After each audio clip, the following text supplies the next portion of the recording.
I'm Blake Harms. I'm a meteorologist at Wood TV, and I am also school closing predictions expert, I guess you could say, at the station as well. So I'm from West Michigan, grew up in Hudsonville, been in the same house was in the same house basically my whole childhood. Seeing water spouts out at Grand Haven, so tornadoes on the water, when I was in elementary school was really fascinating. And that was when I realized that weather was something I enjoyed. Getting to see all the lake effect snow that we get, it was just a combination of different kinds of weather events that really fascinated me, made me want to learn more about it. My freshman year, the winter of 2013-14 was really busy. It was our second snowiest winter on record. I started putting the predictions on Twitter and Instagram especially. And still in high school when I started doing it for all of West Michigan. And when I was in college, I interned here. And after my internship, they asked if I wanted to do it for them on a freelance basis. So I was contracted out by them to put the predictions on their website. So my senior year, they had me cover the Christmas night shift to give the team a break. So that was my first time on air. I do remember feeling very nervous for that. And I had my Fitbit on. I remember my heart was racing, like BPM of 120, 130, just standing there. It's gotten much better since, but I was very nervous, yeah. So typically I'll come in, I'll put my forecast together, kind of go through all the forecast numbers and what things look like for the next week, including what kind of weather we're expecting, temperatures, all that stuff. And then we create the rest of our graphics for a hit there. Obviously, most people are familiar with this is where we do a lot of our forecast from just because it's the cleanest presentation. We have obviously the two screens that you can point to, and we have a clock that will count down to 0 that tells us when to stop talking. And then we have a monitor that actually reflects off the camera. So when we're looking at the camera, we're actually just looking at the weather graphics that we're showing on TV. And we still have some pretty decent snowfall rates from time to time over toward the Zeeland area, Port Shelton Township, up on the south side of Grand Haven.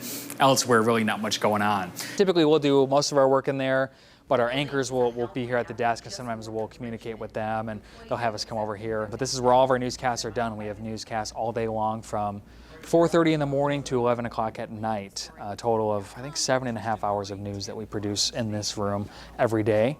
This is our control room. So this is where our producers and directors will sit and put together all of our newscasts. It's one of our directors, Gabe. They have all these screens to choose from, including some of our camera sources, our graphic sources. There's a way for us to change all the graphics in the studio at one time. So if all of a sudden we have a blizzard coming in, they just have to press. I'm doing it right? I'm more or less watching. We just have to press a button and it turns all the graphics in the studio to a different color. Or if breaking news happens, everything turns red. It's really fun. I don't think they like me touching this, but sorry, Gabe. Just seeing the amount of feedback that I get from the kids on Instagram is really fun. Seeing their comment. Now, granted, not all the comments are good. I am not here to condone them, but people are really funny, and it's just fun to interact with people that way. Like I said, on TV, we don't get a lot of feedback.